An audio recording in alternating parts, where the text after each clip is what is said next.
Mahigit 30 laptop mula sa Department of Education ang ninakaw sa faculty room ng isang eskwelahan sa Maynila. 5 suspect ang dinampot, kabilang ang 2 menor de edad na itinuturong mastermind sa krimen.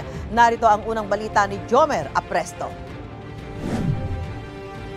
Sirang pinto at charge cart cabinet ang bumungad sa mga guro ng isang paaralan sa Santa Ana, Maynila nang magbalik eskwela nitong Martes matapos manalasa ang habagat at mga bagyo noong nakaraang linggo.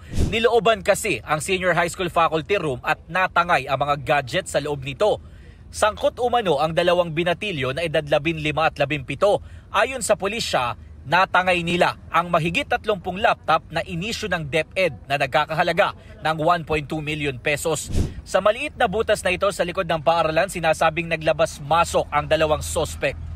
Nahuli sa follow-up operation ang 2 binatilyo kasama ang 3 pang lalaki.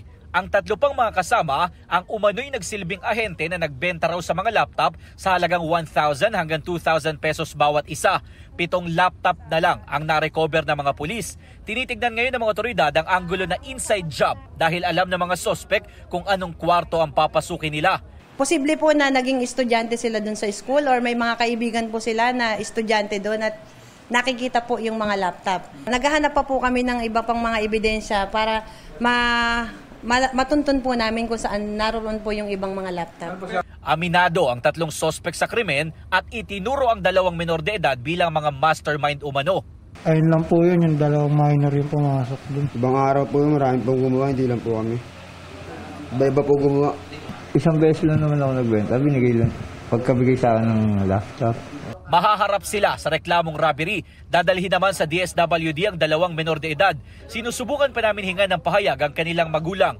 Sabi naman ng barangay, dati nang nilooban ng paaralan dahil walang gwardya na nagbabantay roon. Due to budget constraint po yata, hindi nila nagagawa. At sinabi po namin, limitado lang po kakayanan ng barangay sa pagbabantay po dyan sa eskwela na yan. In fact, nawala na po sila ng ilang gamit dyan, nawala po sila ng mga computer set at saka po aircon, saka yung mga gamit po sa eskwelahan pong ibang gamit pa po. Sinusubukan pa namin kunan ng pahayag ang paaralan. Nagbabala naman ng MPD sa mga napagbentahan ng mga ninakaw na laptop na maaari silang makulong dahil sa paglabag sa anti-fencing law. Ito ang unang balita. Jomer Apresto para sa GMA Integrated News.